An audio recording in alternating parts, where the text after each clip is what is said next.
The Wizard invites you to his Mystery Funhouse, where you journey through his many mysterious corridors and unusual rooms, then enter his inner sanctum, if you dare.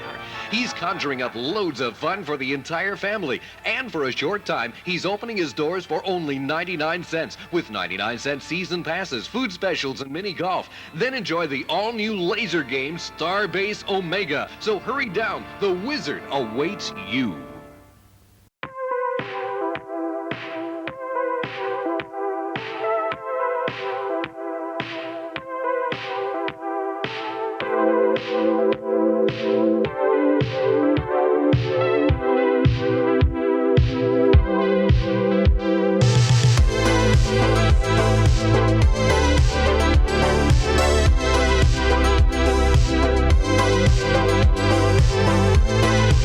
Mystery Funhouse was a roadside attraction complex and family entertainment center near International Drive in Orlando.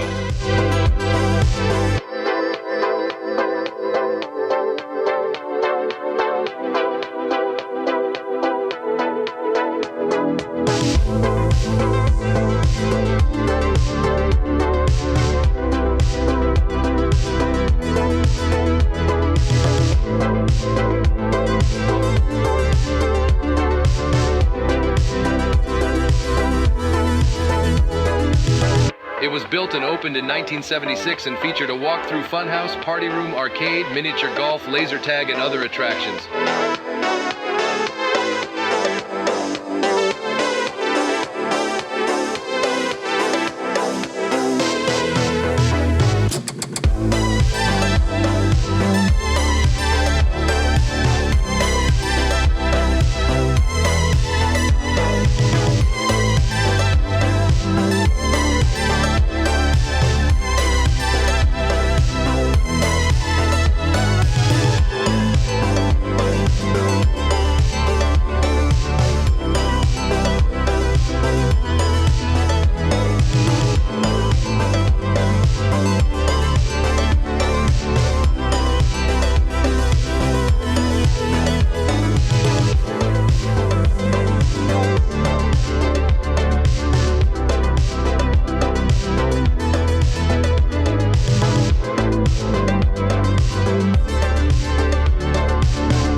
I'm Willie Wabbit, a friend of the Wizard at the Mystery Funhouse. He wants me to invite you out to a scarifical, fantastical visit while you're in Orlando. Aaron had the idea to use animated characters for advertising purposes, and Willie is the first to do so, and with no limit to his vocabulary. He's got a computer inside. The computer selects from various numbers of messages which he is capable of producing. And so it's pretty random. You never know what he's going to say next.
main section once you entered the building was the party room, which featured an animatronic band.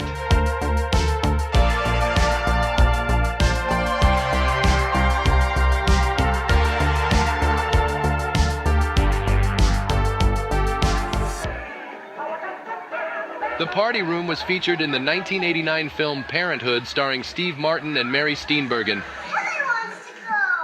How'd you go through those quarters so fast? Another kid took Kevin's money. Shut up. What kid? Never mind. Let's go. It was that kid. Never mind. That kid? That kid's not bigger than you. Go back and get your money. Dad, let me handle it, okay? Kevin, do you want me to help you to get your money back? No, can we just go? I want to go. Okay. Okay? And that's a little kid. Justin can beat up that kid. Shut up, guys. You just shut up.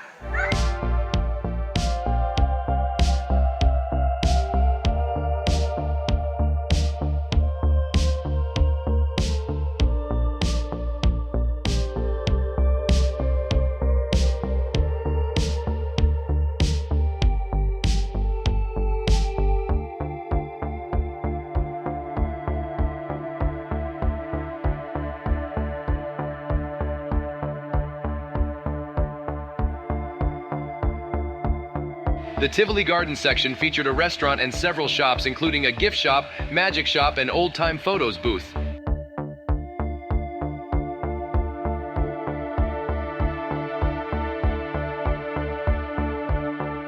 The game room was home to coin-operated basketball, skee-ball, and a shooting gallery.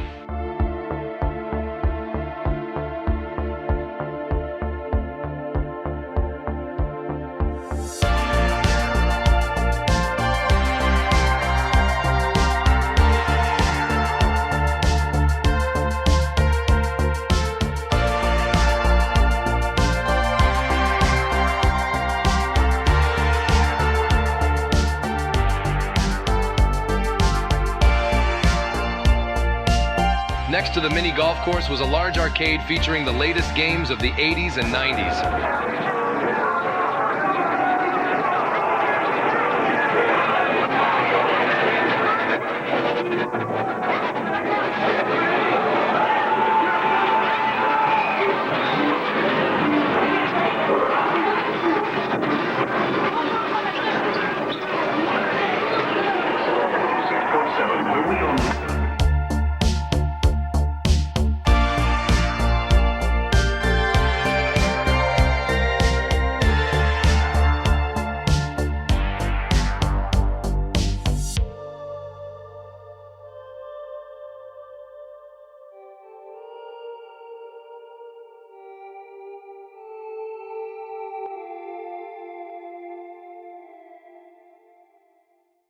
We've taken these unsuspecting tourists and secretly substituted their regular attraction for our attraction, the Mystery Funhouse. Let's go inside and see what happens.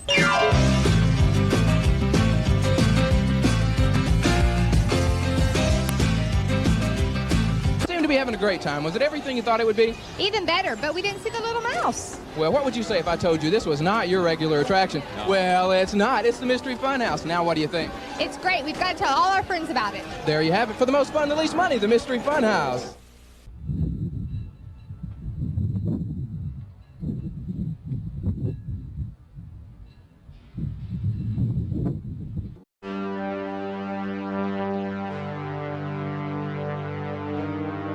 The Funhouse featured 15 different chambers based on various random themed obstacles and scenes.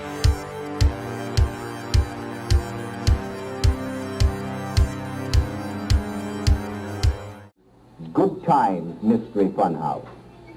Step in, have lots of fun, and make the wizard your friend too. Come in. Step inside, hold your arms out in front of The wizard.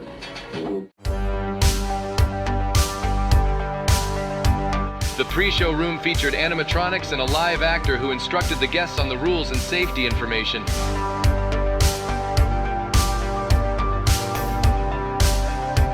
The first chamber was a maze consisting of punching bags, falling barrels, and a tilted room.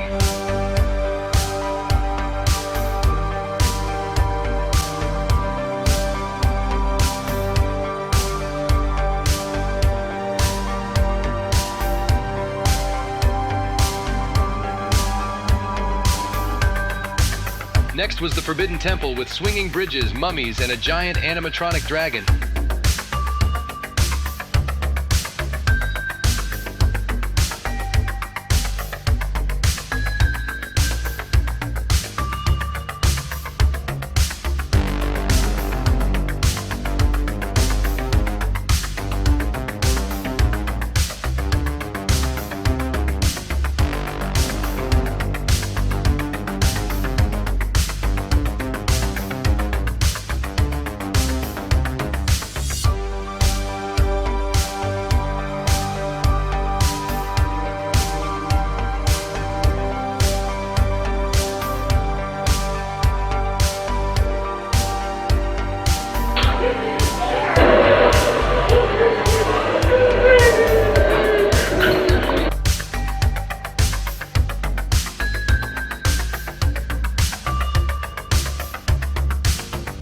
The Catacombs chamber included a graveyard with a coffin stunt, a large dining room scene of random ghouls and demon figures, a torture chamber, and a rotating barrel.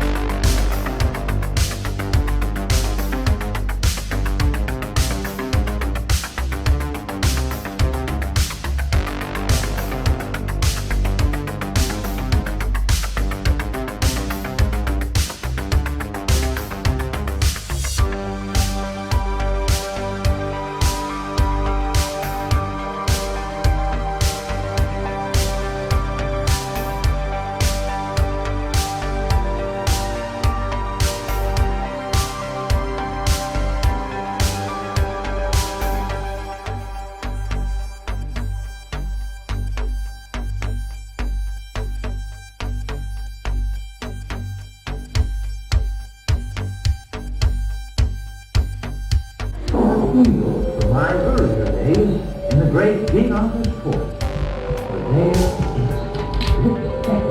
The palmistry room was home to Laszlo the Gypsy, a talking animatronic who taught guests about palm reading. I've been wonderful all time. To this very day, I draw my powers from looking out. The Inner Sanctum Theater of Horror had various scenes of movie monsters and jump scares, including some photo ops.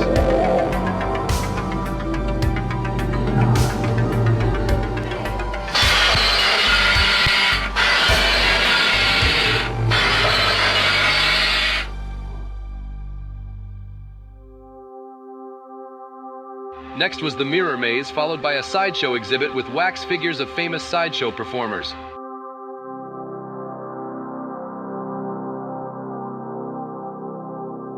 The rest of the fun house featured various interactive exhibits, including a disco room.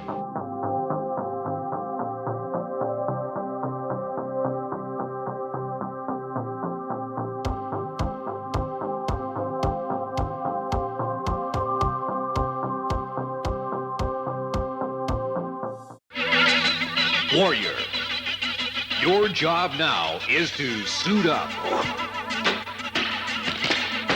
Test your skills and achieve the highest score.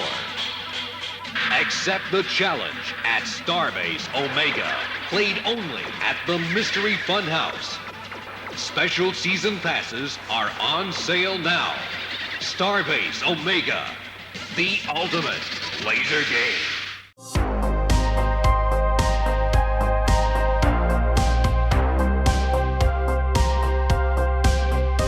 In the late 80s, several new attractions were added to the complex, including Starbase Omega, a large laser tag arena which was very popular when it opened.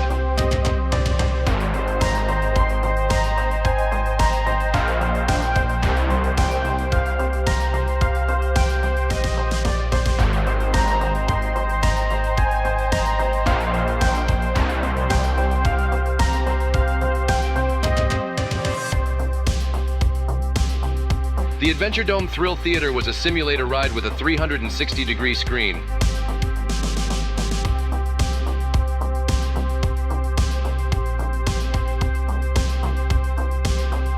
The miniature golf course was re-themed to dinosaurs and renamed Jurassic Putt in 1989.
The biggest and most popular events at Mystery Funhouse were the Halloween events, which were held from the early 80s to late 90s.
Come close and step into the Mystery Funhouse this Halloween.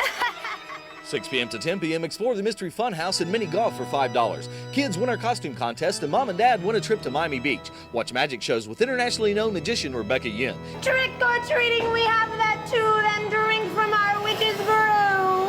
It's fun. It's safe. This Halloween Friday, October 31st at Mystery Funhouse. Call 351-3357. I'm gonna win the costume contest. I am.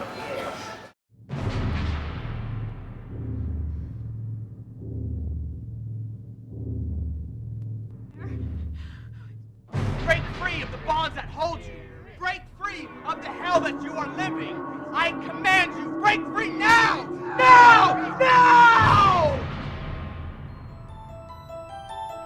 So, you're saying that demons do exist? No, that's not what I said. I said evil exists. It can manifest itself in a bunch of different ways. Just because you don't see it doesn't mean it doesn't exist.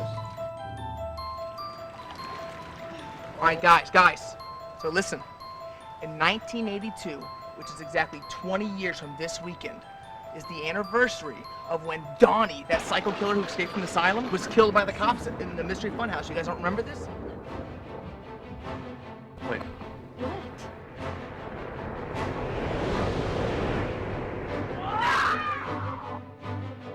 Right now, you and me, let's go! Just shoot it. Screw all of you! Yeah! This isn't my fault!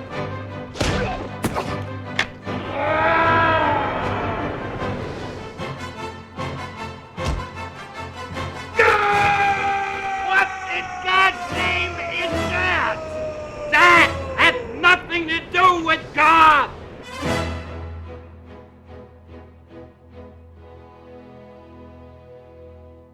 Mystery Funhouse closed in 2001, and in 2002 a film called Night Terror starring Grandpa Munster Al Lewis was filmed at the abandoned complex. The building was purchased and used by various companies in the following years, including being used as a check-in center for Westgate Resorts.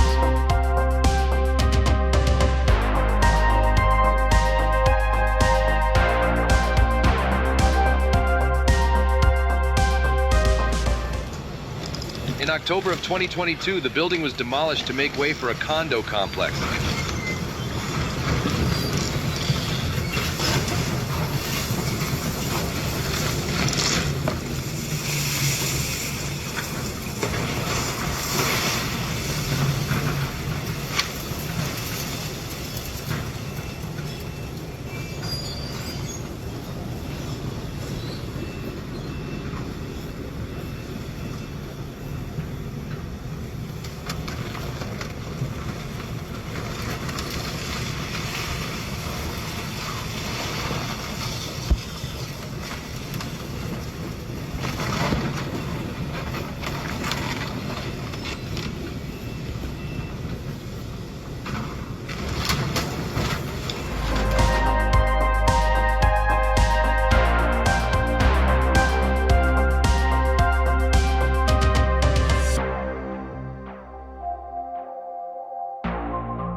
From the thrilling underwater world to a South Sea island paradise on the west coast of Florida.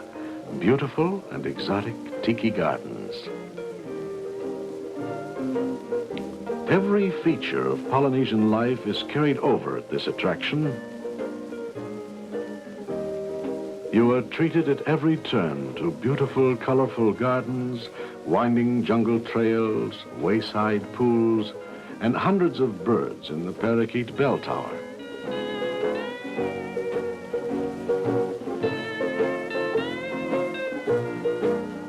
Figures of Polynesian gods adorn the area.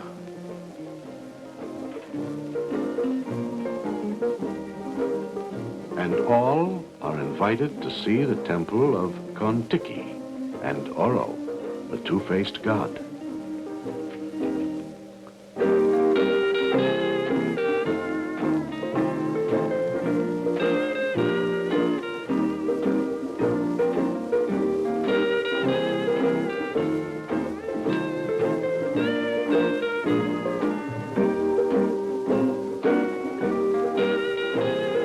The authentic Polynesian atmosphere is everywhere, from the thatched island hut to the native canoe pulled up on the inviting white beaches.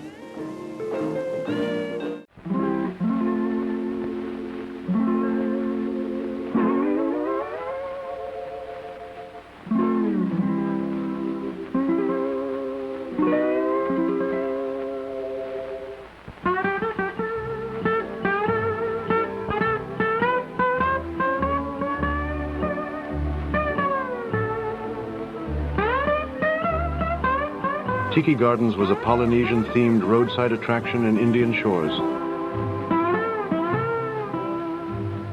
It was opened in 1964 by Frank and Wahinjo Byers.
Trader Frank's was a popular restaurant and tiki bar which was accessible from outside the gardens next to the entrance.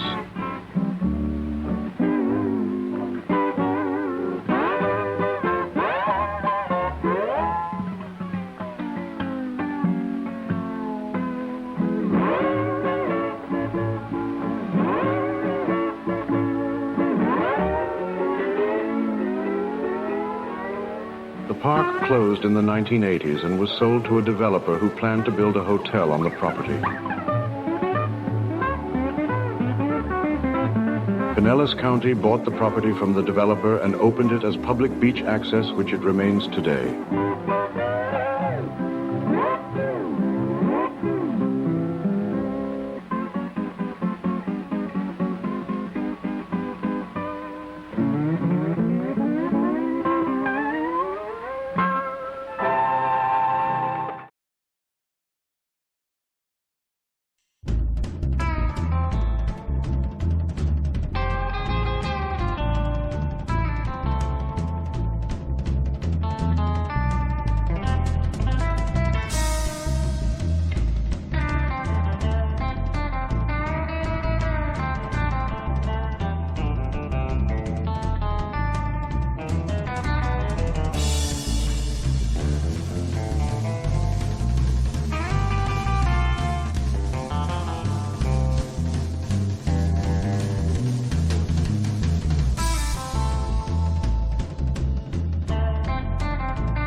Pirates World was a 100-acre theme park in Dania, Florida. It opened in 1967 and featured several major roller coasters and water rides, including some that were relocated from Coney Island, New York, and the 1964 World's Fair.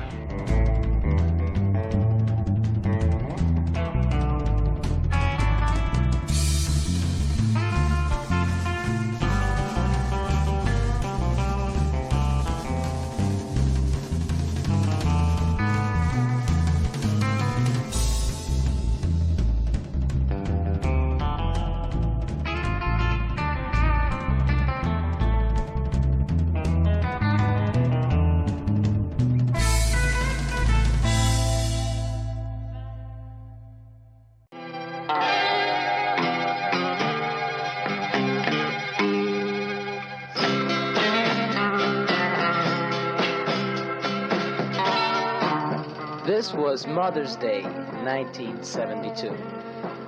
It was a beautiful Sunday and we all decided to take a trip to Pirates World.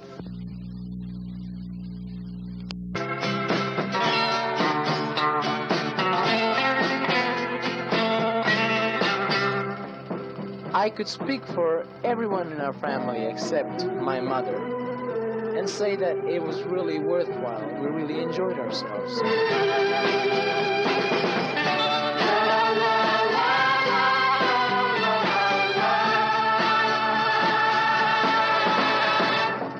But my mother was afraid because she rode on 2 or 3 rides and it didn't do her well. And since it was Mother's Day, we were afraid she was going to have a heart attack, so we took her off the ride and let her walk around instead.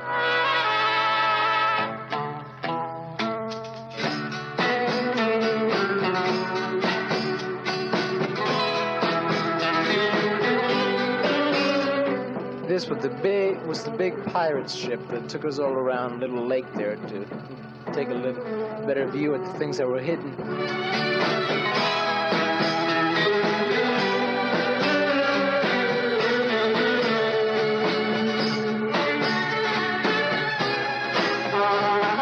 For example, that zoo there, which I hadn't seen 2 times before I had been there.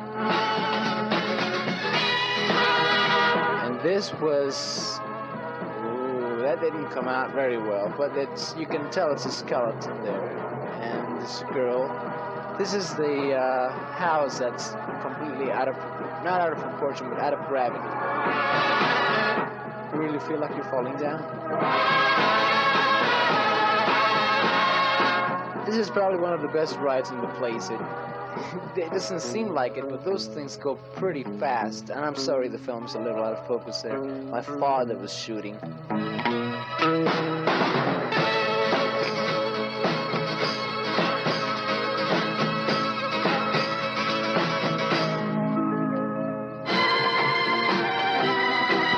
That was really a fantastic ride. I think it's the scariest one of them all.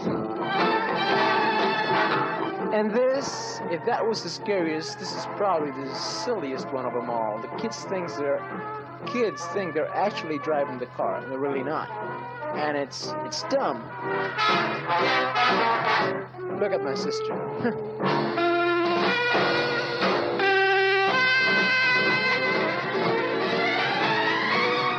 Now here we're really up high, so we could see the whole place from up there. Now that's a ride I didn't get into because I had just eaten a pizza and I didn't want to throw up. And here my sister got completely stuck. She couldn't move. No puedo was all she could say.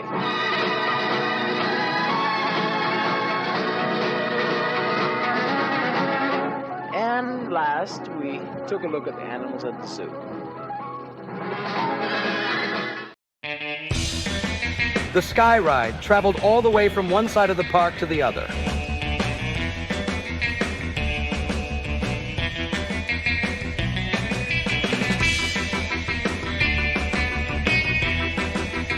It provided amazing views of all the park's attractions.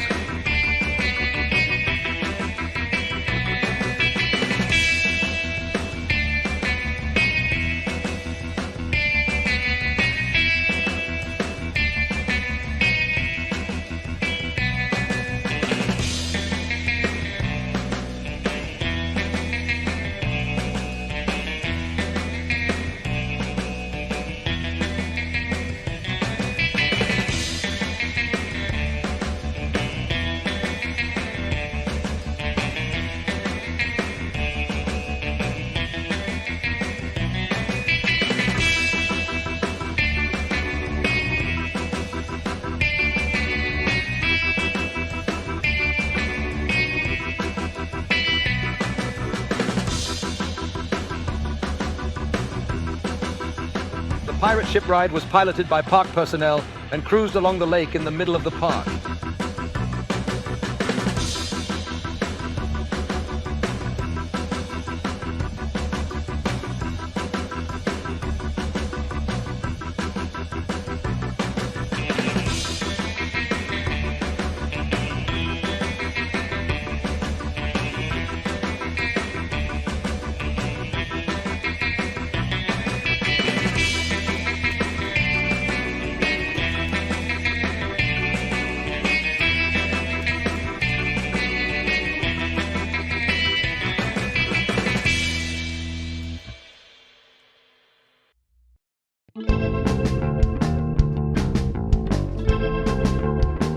The log flume was one of the most popular attractions at the park.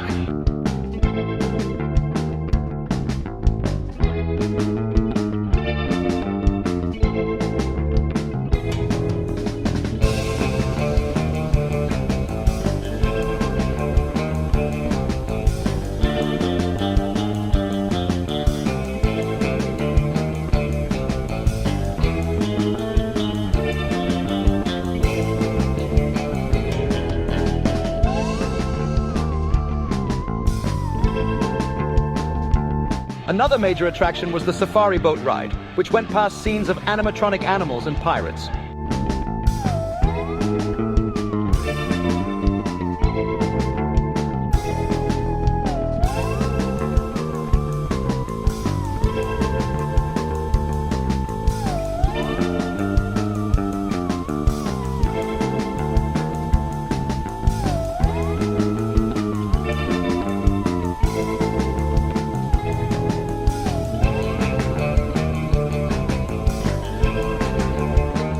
The Grand National Steeplechase roller coaster was relocated from Steeplechase Park at Coney Island.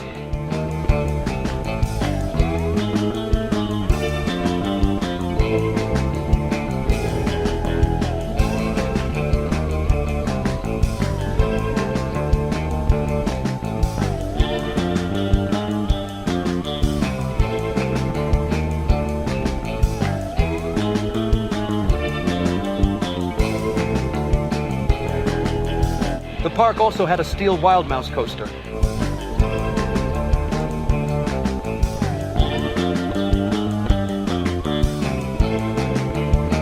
Other notable rides included a Windseeker-style ride and the Crow's Nest, an observation tower ride that was relocated from the 1964 New York World's Fair.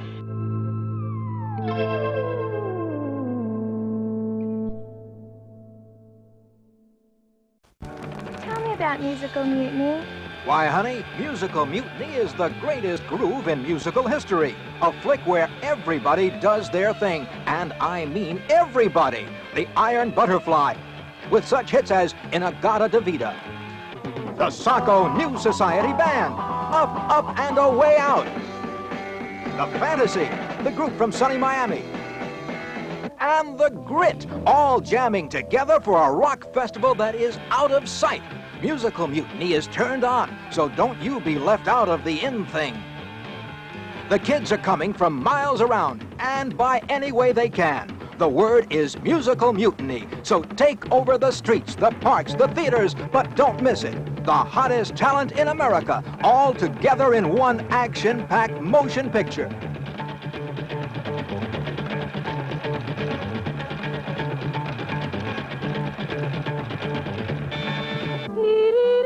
Folk songs in a setting you will never forget. Music, songs, and more music. The Fantastic Fantasy, the New Society Band, the Grit, and the incomparable, irreplaceable, fabulous Iron Butterfly. You must see it to believe it. And if you believe me, don't miss it. The whole big thing, Musical Mutiny. But you still didn't tell me what the picture is all about. Go away, kid. You bother me.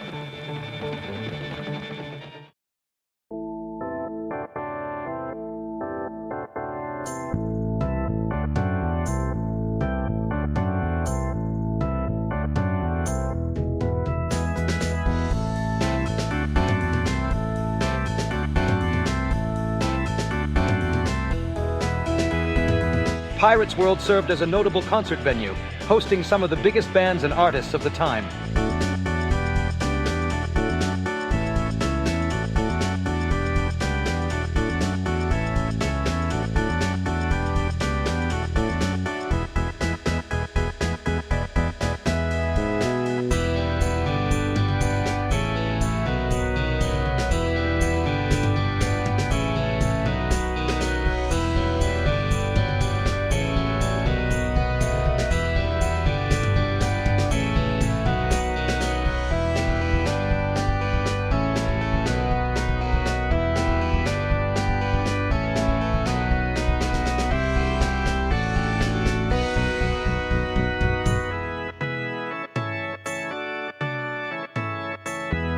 The park closed in 1973 after a drop in attendance occurred due to the opening of nearby Walt Disney World.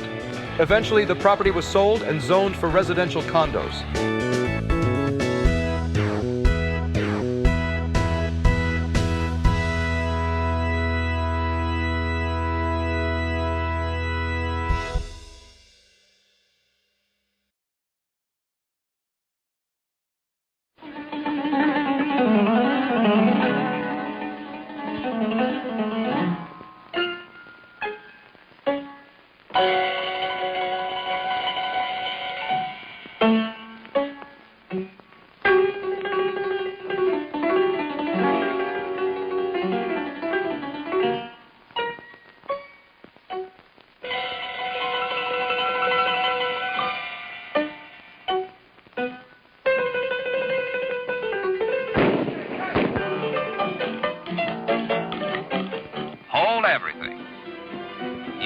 Watching an historical event or one of your favorite TV horse operas. Actually, you just witnessed one of the highlights of Florida's most entertaining, fun-filled attractions, Six Gun Territory, where you become part of the old frontier. Walk the streets of a realistic western town. Rub elbows with gunfighters and characters out of the Old West. Today, let's visit Six Gun Territory, located just east of Ocala, near Florida's famous Silver Springs. Since automobiles have no place on the frontier, visitors leave their cars on the huge parking lot. Thrills and excitement begin as soon as you have your ticket to ride the Frontier Express, a steam-powered iron horse, or the Gondola Sky Ride. Some visitors like to ride the iron horse, and others prefer the Gondola Sky Ride. Through the magic of the color movie camera, we will try both. The Gondola Sky Ride is one of the highest sky rides in the country. The ride whisks passengers from ground level to a height of 164 feet, 12 stories high, in just a few moments. The Gondola Sky Ride, which was especially ordered from Italy, gives tourists a bird's-eye view of Ocala and Silver Springs. 7 giant towers support the gondolas, and the ride lasts 5 minutes. Although most people ride the Frontier Express one way and the Sky Ride the other, many want the thrill of riding the Gondola Sky Ride both ways. All aboard! The magic sound of the steam whistle marks the start of our ride back into history. Back to the days of the Roaring West 100 years ago. Like everything else at this ghost town of the Old West, our train is an authentic wood-burning, steam-powered iron horse, fashioned after those used in the winning of the Great Frontier. Quaint as it may seem, we nevertheless travel more comfortably than by wagon train.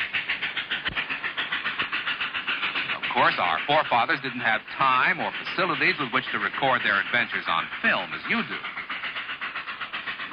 Just staying alive proved to be a full-time job. Our engineer takes no chances and pours on the coal. Up ahead, there have been reports of trouble today between the Indians and the sodbusters. Looks like we're in luck. They have their hands full at the moment and will soon arrive at Ghost Town. Suddenly we're there, Six Gun Territory, and we're surprised to learn there are over 40 buildings, all fashioned of materials used in the Old West. Buildings range from the much-needed marshal's office to the church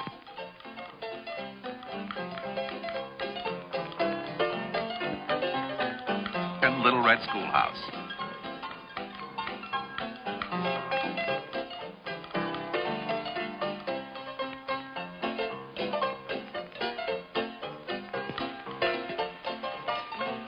building may be visited as their interiors are replicas of the ancient architecture.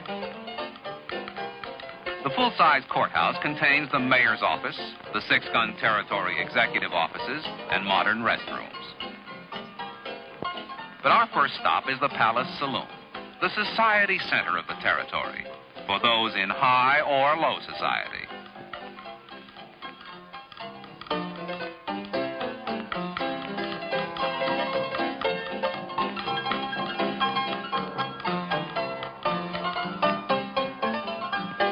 What with all the shooting and ruckus, it's sometimes hard to keep a piano in tune, but the patrons don't mind. And after all, the palace is quite ornate with its velvet-covered wall and lovely glass chandeliers.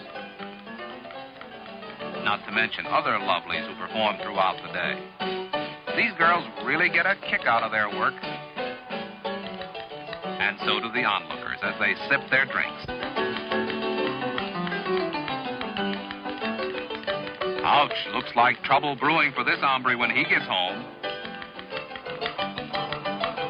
The refreshments are enjoyed by young and old alike, since soft drinks and mugs are the only things served at this all-family attraction.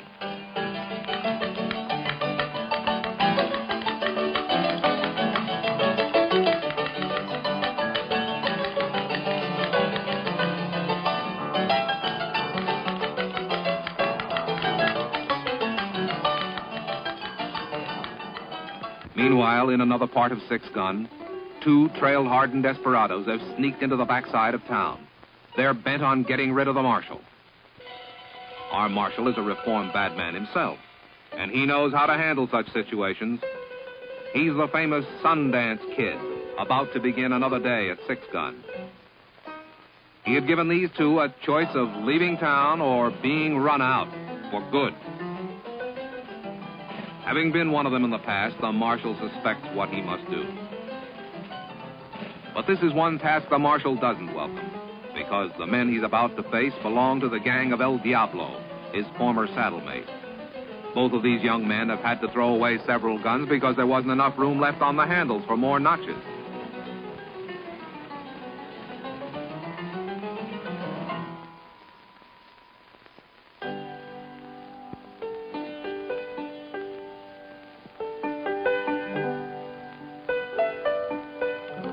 Being a marshal was a lonely and sometimes thankless job. $35 a month, all the ammunition you need, and a bunk at the jail seemed to be small compensation for facing men like these. Except to Sundance and others like him, without whom the West could not have been settled.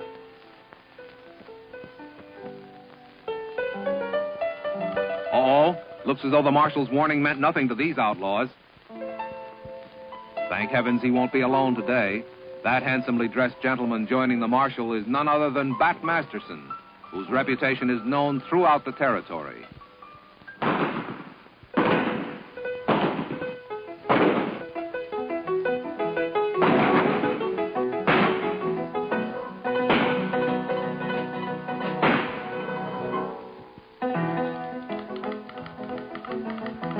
At last the man bites the dust. The marshal breathes a sigh of relief, but little does he know the crafty El Diablo has tricked him and issues a challenge which can't be overlooked. These two men who once shared the same campfire, drank coffee from the same tin cup, and stood side by side against overwhelming odds, are now on opposite sides of the law. The marshal had but one choice. Bat Masterson has taken the bullet intended for the marshal when El Diablo was hit. The legends of the West are filled with such odd quirks of fate. But wait, El Diablo is down, but he's not out. Not quite yet. And the marshal has his back turned. Hold on, what's that? Another one with a vengeance against our marshal. El Diablo makes his choice, saving his old friend. But in the interim, the Sundance Kid thought that El Diablo was shooting at him, and he turned and fired once again. Now he realizes what has happened. El Diablo was protecting him, and he shot his friend.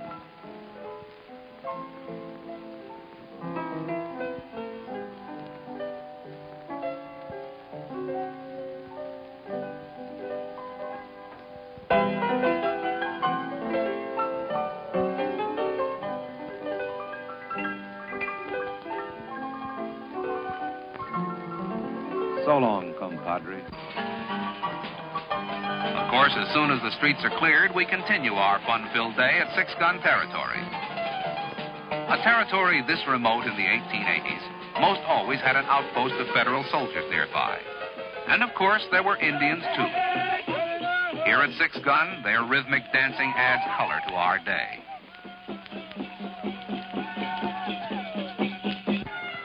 Naturally, every western border town had its Mexican section, complete with adobe-styled buildings and a flashing-eyed senorita to entertain the caballeros.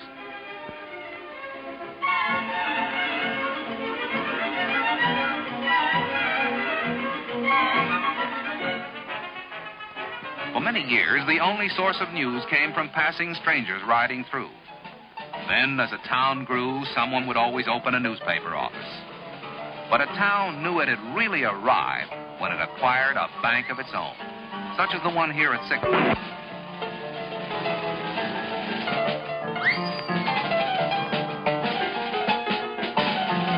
Whoops!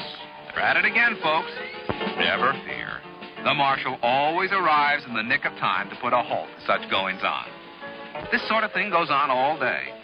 And even though we can't recommend your putting your savings here, you can, nevertheless, bank on having a bang-up time always at Six Gun Territory. The last one to let you down in our town is Digger the Undertaker, a man who has been known to take the measure of some of the most notorious gunfighters in the West. His fee is $15, hats, belt buckles, and a chance to put his best foot forward when the customer happens to have worn a size 9. So this is how it is at Six Gun Territory. We hope you've enjoyed your guided tour with its blazing guns and thundering hoofs.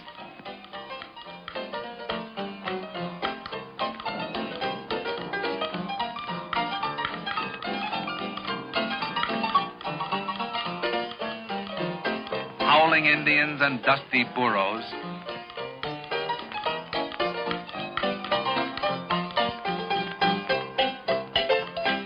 Red satin ladies and the tinkling Nickelodeons.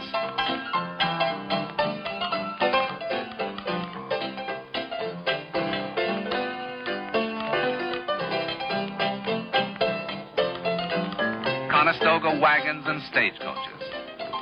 And don't forget those magic words, all aboard, which starts you on your train ride.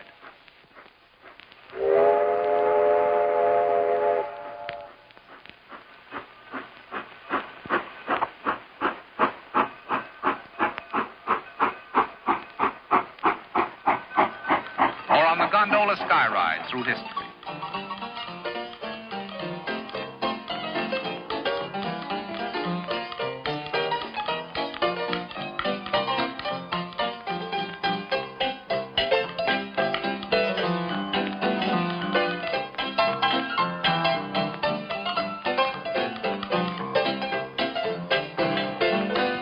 Six Gun Territory is truly a ghost town of the Old West, living again on Highway 40 between Ocala and Silver Springs, Florida.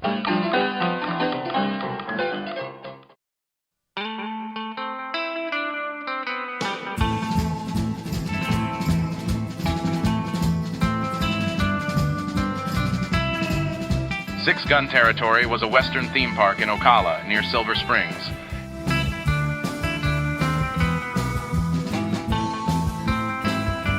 Opened in 1963, it featured a fully recreated Western town, complete with gunfights, can-can shows, and amusement rides.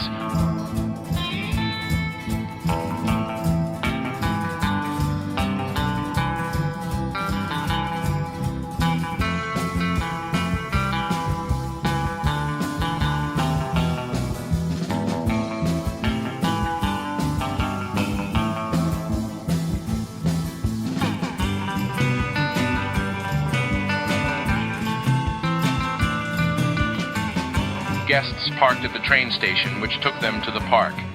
They had the option of taking the train or the Sky Ride.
Some of the rides inside the park included a stagecoach ride, paratrooper, scrambler, tilt-a-whirl, and the Monster Mouse roller coaster.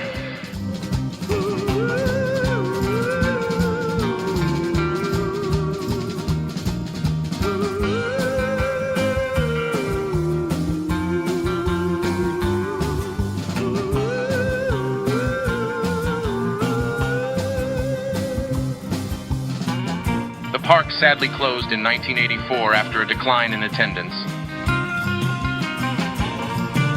In 2018, Kirby Farms in Williston started hosting a reunion event featuring the original train and some of the original actors from the park, which it still holds to this day.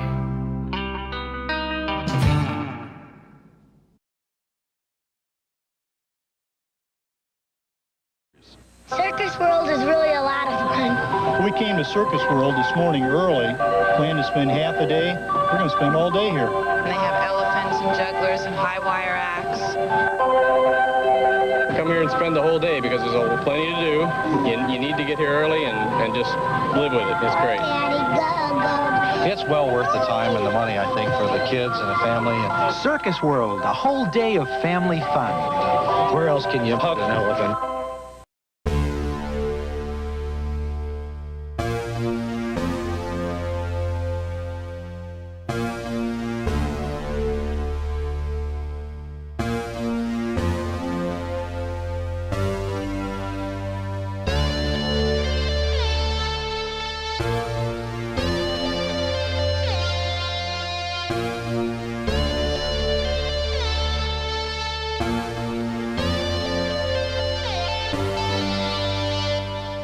Circus World was a theme park in Haines City, originally opened by Ringling Brothers and Barnum and Bailey.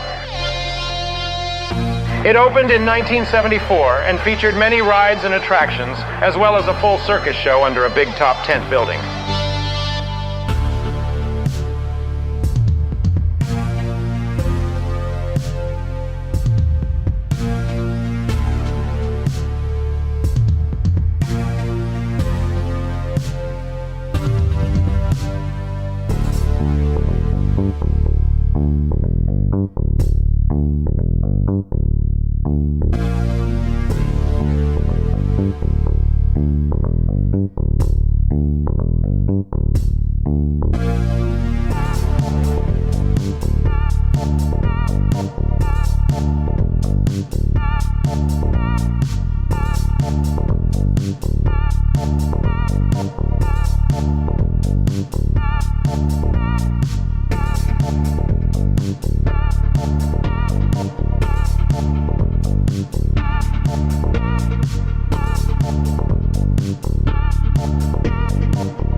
John Ringling is one of a family of 8 children, 7 brothers and 1 sister.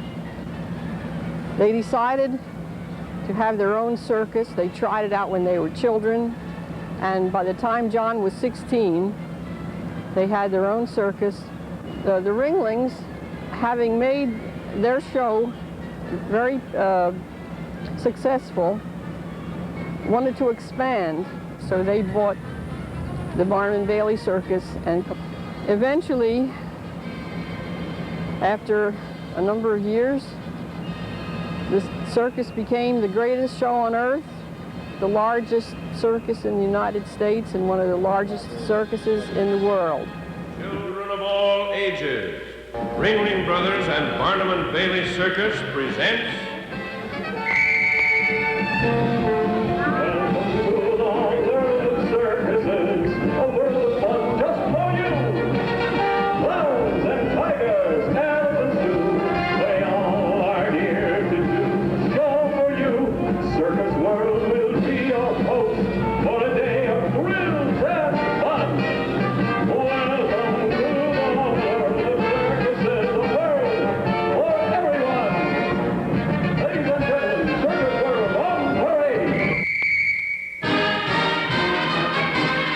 Okay, originally, like I was telling you earlier, I was a disc jockey. I was a disc jockey for 6 years in Kentucky. And to me, it was boring. I was just bored. So one time, I learned how to juggle. But I was juggling in between records and learning a lot of stuff. I learned to juggle clubs, messed with rings a little bit, not that much, but different stuff, mostly just juggling balls. And I thought, well, if I'm a clown, you know, naturally I'm going to be able to juggle in my work. Oh, I like it. It's a lot of fun. It's a different feeling than radio, when I really never had any contact with the audience. I never really felt like I was talking to anybody. It was strange. I wasn't mentally right for radio. I never really considered clowning that much. When I was real young, I remember thinking, oh, I can't be a clown. I don't have a red nose. But I grew one, see?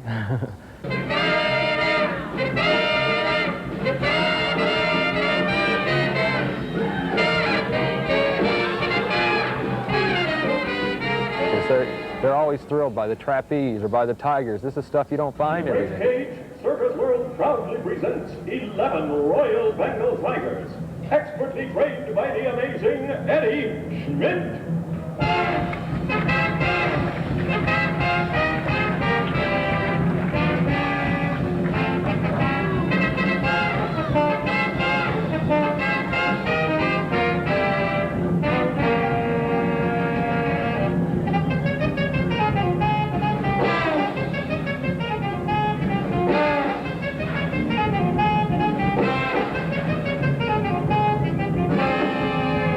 Think about getting chewed up or things like that.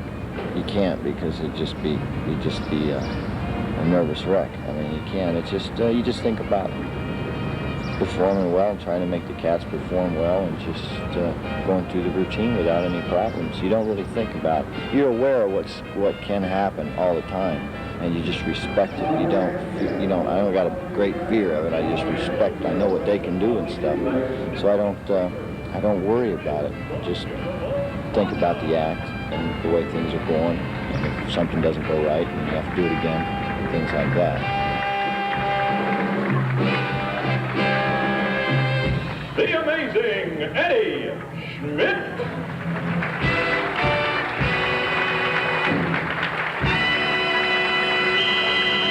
Then you see some guy go into a cage with 10 wild tigers that really could care less if he walks out alive or not. Or some guy doing a triple somersault, then you could break his neck. Sure, he has the net, but you can still hurt yourself on the net. Breathtaking aerial artistry on the high trapeze. Ladies and gentlemen, the fabulous Flying Robins.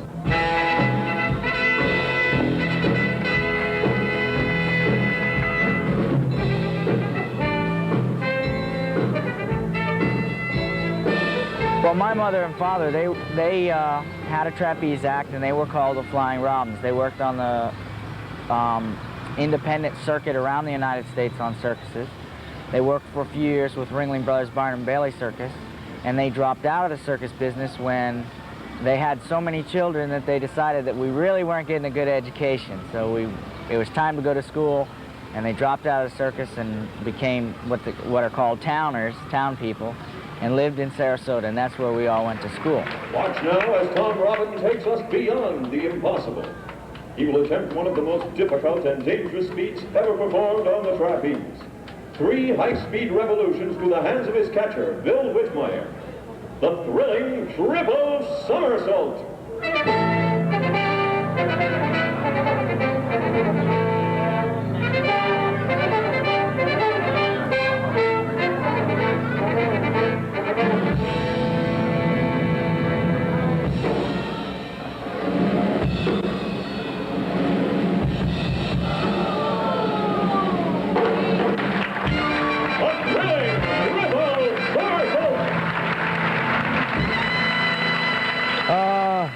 I don't know, I think the circus will always be around, at least in Europe.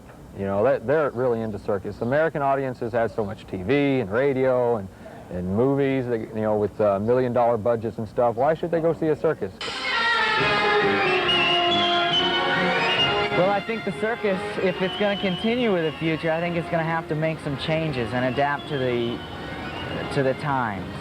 Unless you offer a truly traditional circus. Now, that might stay alive basically just because it's an institution. It is a tradition. But I think circuses, for the most part, if there's going to be a lot of them, they're going to have to incorporate some more visual effects. They're going to have to really upgrade themselves and really... They're working against some tough competition with movies and other entertainment forms. So they're going to have to come up with some new creative ideas. And I think that's going to come about through people like myself and other people that have had some experience.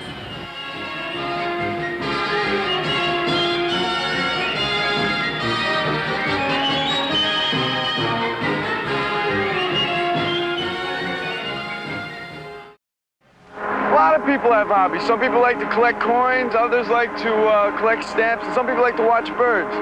So there's a certain group of maniacs out there whose hobby is riding roller coasters. That's right, they're called the American Coaster Enthusiasts. They travel all over America just to ride roller coasters from Nantucket to Knott's Berry Farm.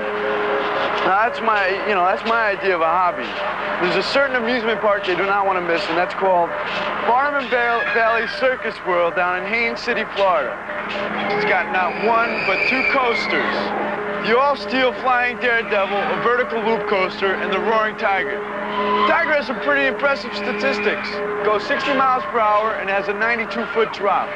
And altogether, it's a 2-minute ride. It's the fastest wooden roller coaster in the South. Hey, that sounds pretty wild to me. Let's ride it.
balancing on tectonic plates that are floating on lava, you know, ready for the end times to occur, whatever the hell is going to happen.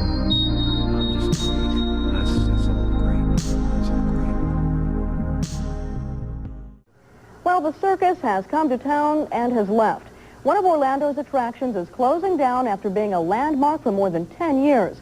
Circus World has been sold, and there will be a whole new show in town. News Center 2's Ed McDonough has the story. This sign on Interstate 4 tells it all. Circus World, open since 1974, is history. The closing came at 4 o'clock this morning when the Harcourt Brace Yovanovich Company bought the theme park for $18 million. Good morning. How are you today? Fine, thank you. Circus World is closed. The turnstiles at Circus World never turned as much as the owners hoped they would.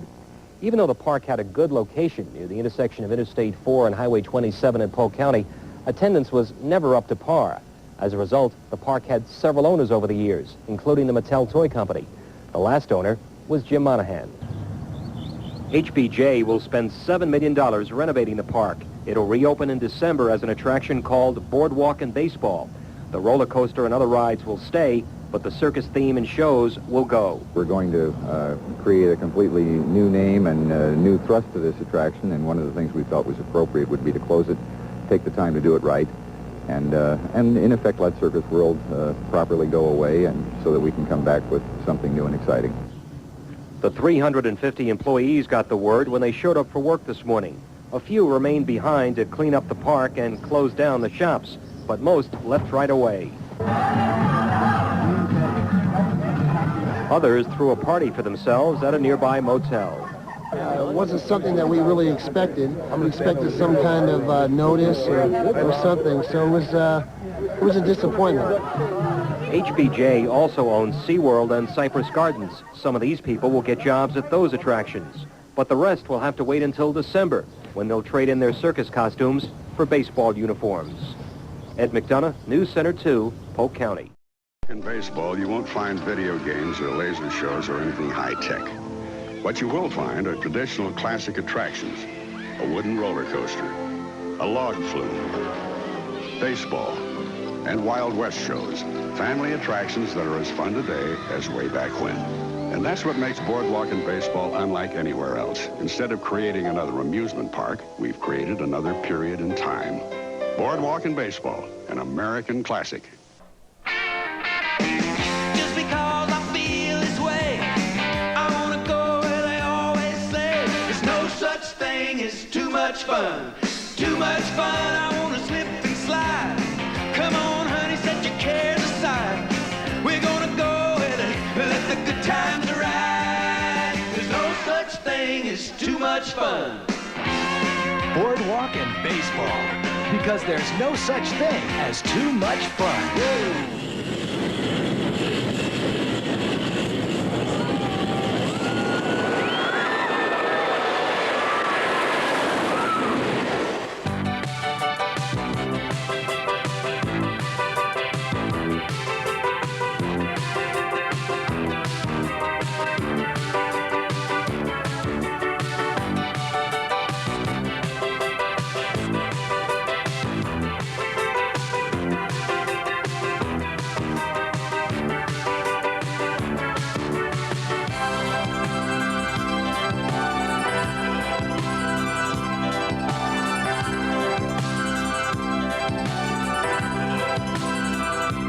Boardwalk and Baseball. A combination of the best elements of history's greatest amusement parks. Thrills and laughs, magic and fun. And here come two of our permanent visitors, Homer and Specs. They always get up early to ride the tram on its warm-up round. Hi, Homer.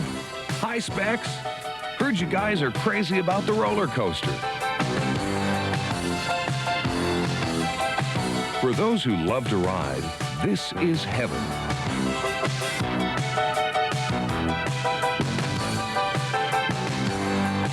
So why Boardwalk and Baseball?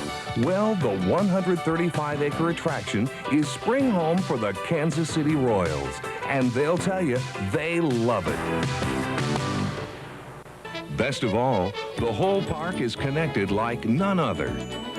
It's a mile-long boardwalk which stirs warm and friendly feelings. The unique walk has a welcoming way of taking you through the rides and shows. While concrete and asphalt are okay for your car, your feet deserve the finest. These guys remember the excitement when the Jarrah wood arrived from halfway around the world. Boardwalk and Baseball went to Australia to get the Jarrah wood, not only for its beauty, but for its strength. Timber from the huge trees is 50% stronger than oak. Jarrah has proven to resist dry rot, fungus, termites, even fire. Putting down the imported boardwalk was a big job. About 35,000 Jarrah 2x4s were laid. We're still waiting for an exact count. There are no nails in this boardwalk. Screws are used to painstakingly secure the wood to an all-aluminum frame. The extra effort is worth it, because when the park opened in April of 1987, the walk was given a life expectancy of 50 years. That's right, we won't need any more wood until the year 2037. But the best part of the boardwalk is it's so very comfortable on your feet as it leads you everywhere. Like right into a 7,000-seat Major League Stadium. The Kansas City Royals, who picked up the World Championship in 1985, play their spring ball here. When the Royals decided to move to Boardwalk and Baseball, an ultra-modern stadium was erected in record time. And the Royals are the first pro team to use the new OmniTurf on their infield.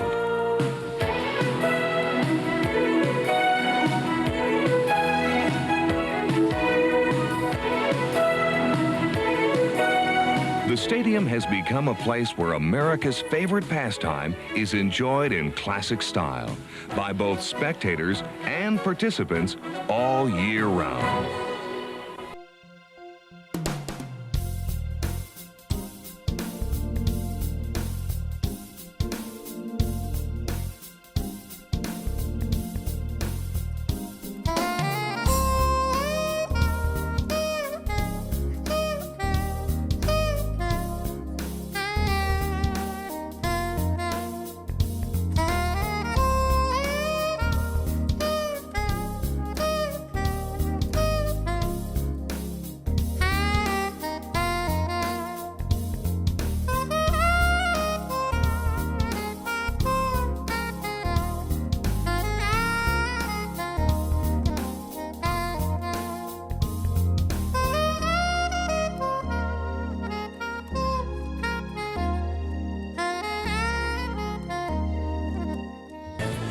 One of the most popular rides is the Grand Rapids.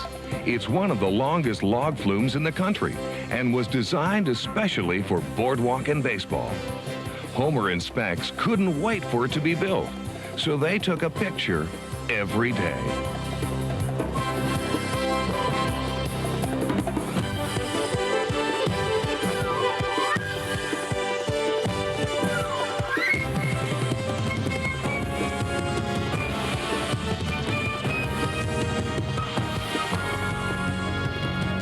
When they aren't in the picture, the guys are usually headed for the roller coaster.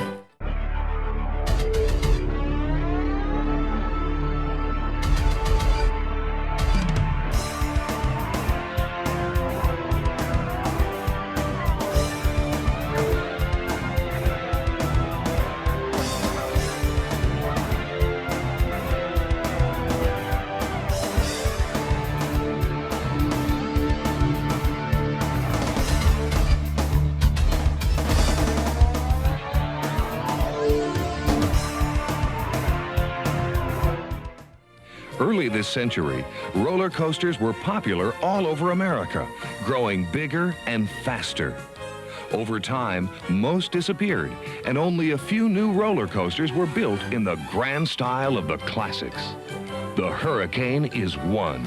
Enthusiasts say the ride is faster on a wooden roller coaster, and the sounds are exhilarating.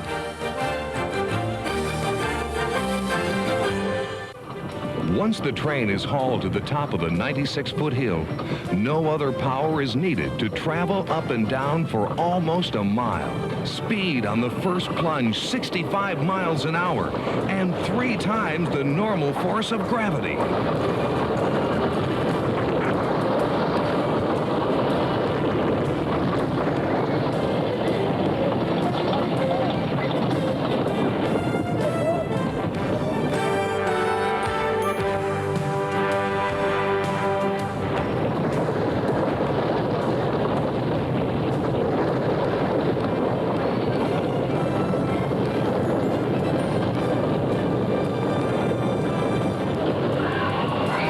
The sun begins to set, the park lights shed a warm glow. One of the best places to enjoy the romantic transformation from twilight to dusk is the Big Wheel, where you can look down on more than 70,000 lights twinkling all over the park. When the rides light up, so do the hundreds of spotlights illuminating our baseball complex. Well into the night, you can hear the excitement as the home team scores again.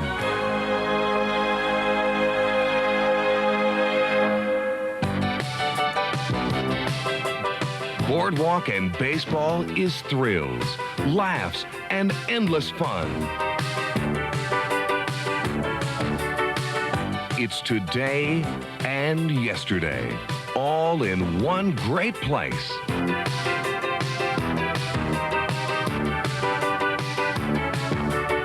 Boardwalk and Baseball is a park which is packed full of the best times you can remember.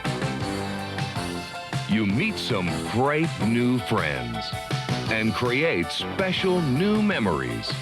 Memories to last a lifetime.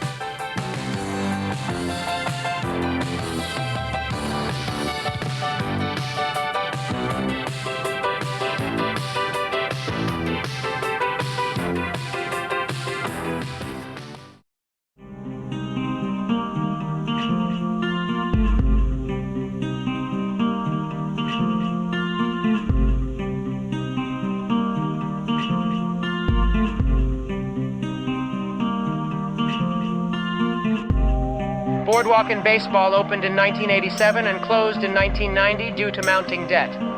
The Kansas City Royals used the stadium for spring training until 2002. In 2008, a retail complex replaced the entire property, many years after everything had been demolished.